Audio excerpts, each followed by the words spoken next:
Encore une coupure, je voudrais donc demander l'indulgence de tout le monde.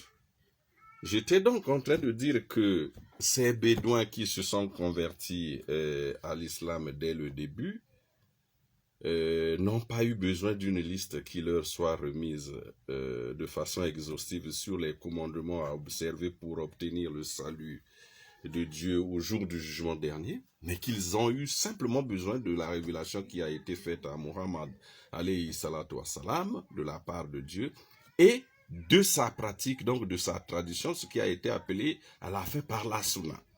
Au point où, avant de quitter les croyants, avant de mourir, lors du célèbre pèlerinage dit d'adieu au mont béni d'Arafat, Muhammad alayhi salatu wassalam a eu ces paroles décisives. Raisonnez bien, ô peuple, et comprenez bien les mots que je vous transmets. Je laisse derrière moi deux choses, le Coran et mon exemple, la Sunna. Et si vous les suivez, jamais vous ne vous égarerez. Il n'a pas laissé autre chose que ça. Il n'a pas laissé une liste de commandements qu'on remettrait à chaque nouveau converti. Pour conclure, donc Georges Lautran, voilà ce qui a été donné aux musulmans depuis plus de 1400 ans. Le Coran et la Sunna, la parole de Dieu et la tradition de Muhammad alayhi salatu wassalam. Nous les avons aujourd'hui. Le Coran tel qu'il a été révélé et la Sunna avec ses chaînes de transmission. Cette réponse est claire, il n'y en a pas d'autre. À chaque nouveau converti, on lui parlera en détail des 5 piliers de l'islam. On lui remettra le Coran et la Sunna pour qu'il sache ce que Dieu a en plaisir et ce que Dieu a en aversion sur ses actes de tous les jours pour qu'il soit prêt au jugement dernier. Pour terminer, je voudrais dire, et ça je n'ai pas besoin que tu sois d'accord ou non, Georges Lautran, je voudrais te dire que au jour du jugement dernier, nous aurons besoin de la miséricorde de Dieu, parce que face aux grands et aux petits péchés, c'est la miséricorde de Dieu qui sera notre dernier rempart. Mais tu ne peux pas espérer sur la miséricorde de Dieu sans observer ses commandements. Ce qui pour le musulman passe d'abord par les 5 piliers de l'islam. Les 5 piliers de l'islam. Tu veux une liste, Roger Lautran? Alors commence par les 5 piliers de l'islam. Si un musulman suit cette liste de 5 piliers de l'islam, Wallahi l'adim, je peux te garantir qu'avec la miséricorde de Dieu, le jour du jugement dernier, Inch'Allah, Allah va l'envoyer au paradis. Georges Lautran, j'ai personnellement des doutes sur ta capacité et sur ton honnêteté à intégrer cet argumentaire. Mais je voudrais te rassurer que ce que je cherche, ce n'est pas ton accord. Je ne veux pas que tu dises que tu es convaincu. Personne n'est là pour te convaincre. Ce que nous cherchons dans ces débats, c'est la cohérence dans le débat, la loyauté et la bonne foi. La révélation elle-même n'est pas venue mettre tout le monde d'accord. Je vais citer ton propre livre. Je vais citer ton propre livre, ta Bible. Ézéchiel 2, verset 5.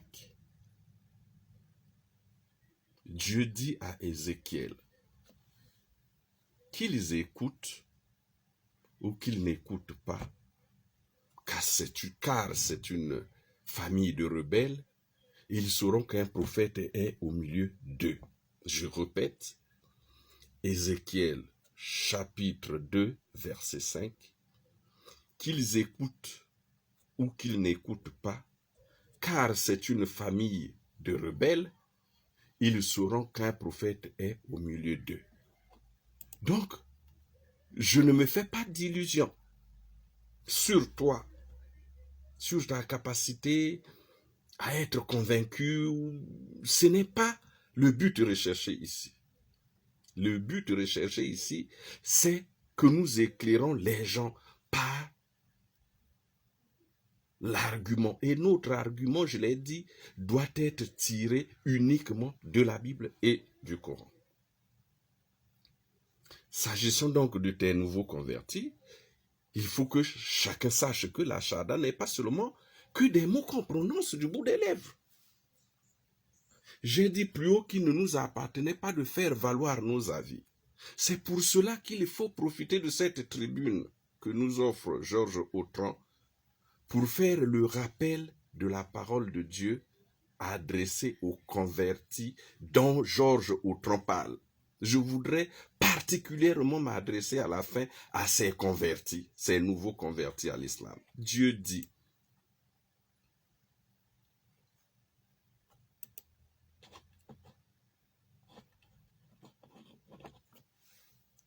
excusez-moi,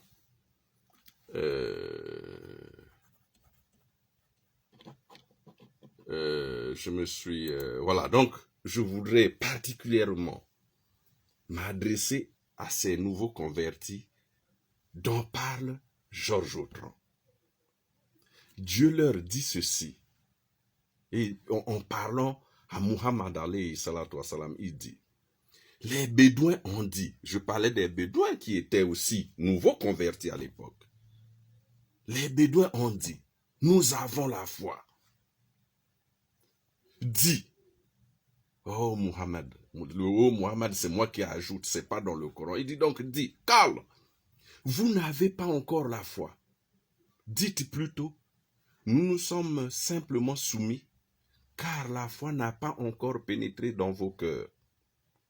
Et si vous obéissez à Allah et à son messager, il ne vous fera rien perdre de vos œuvres. Allah est pardonnateur et miséricordieux. Les vrais croyants sont seulement ceux qui croient en Allah et en son messager, qui par la suite ne doutent point et qui luttent avec leurs biens et leurs personnes dans le chemin d'Allah. Ceux-là sont les véridiques. Dis, est-ce que vous apprendrez à Allah votre religion, alors qu'Allah sait tout ce qui est dans les cieux et sur la terre, et Allah est omniscient. Il te rappelle, et c'est ce verset-là particulièrement, que je voudrais rappeler aux nouveaux convertis. C'est le verset 17 de la sourate 49. Verset 17 de la sourate 49. Il te rappelle leur conversion à l'islam comme si c'était une faveur de leur part. Dis, ne me rappelez pas votre conversion à l'islam comme une faveur. C'est tout au contraire une faveur dont Allah vous a comblé en vous dirigeant vers la loi, vers la foi, si toutefois vous êtes véridique.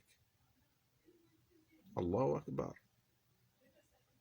Donc je cite la sourate 49, verset 14 à 17, avec une insistance particulière sur ce verset 17.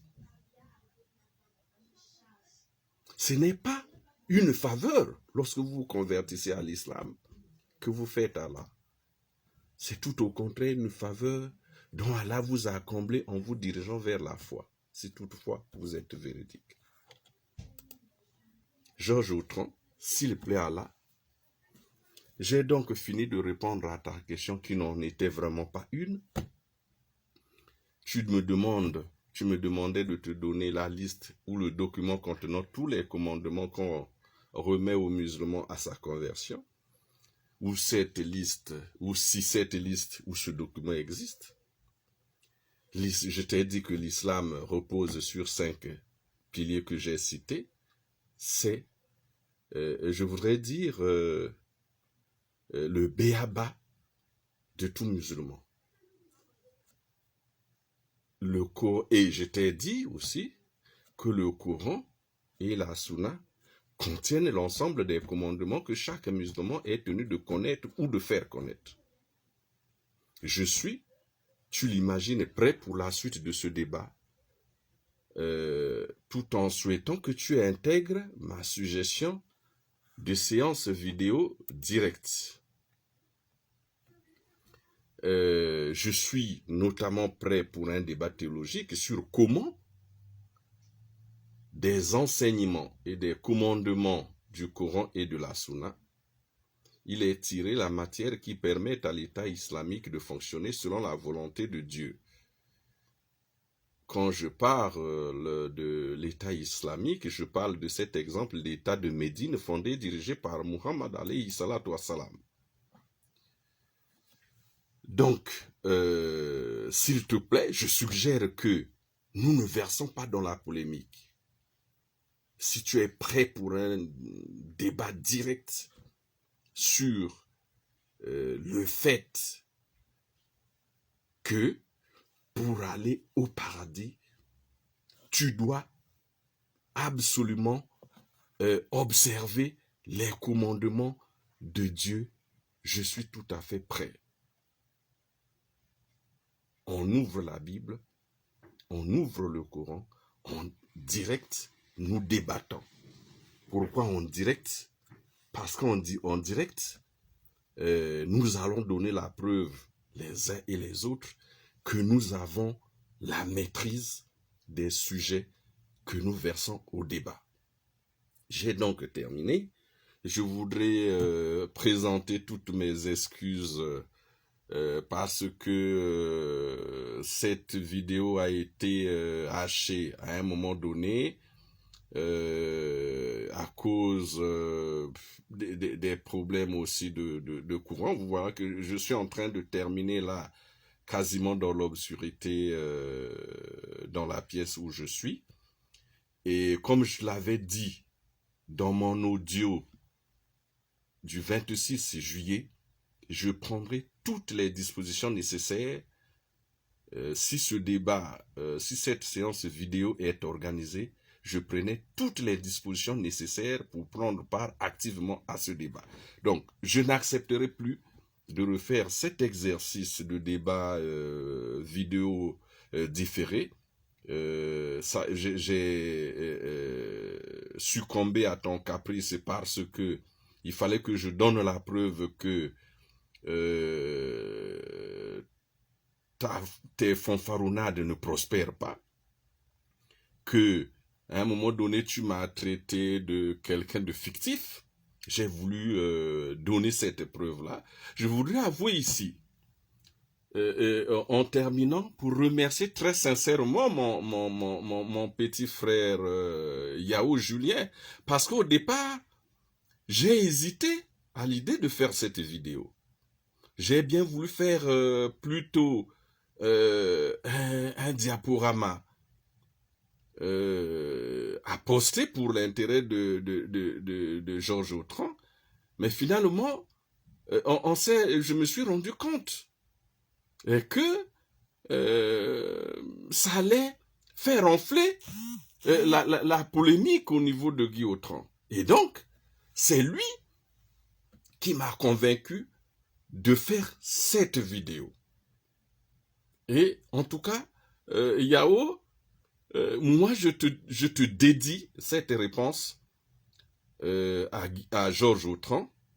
En un mot, il s'agissait de lui dire que la question ce qu'il me demande est la preuve de son ignorance totale de l'islam.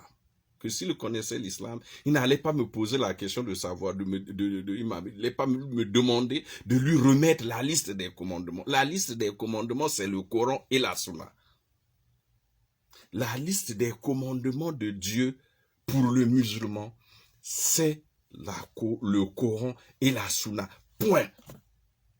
Je termine par là. Alhamdulillah.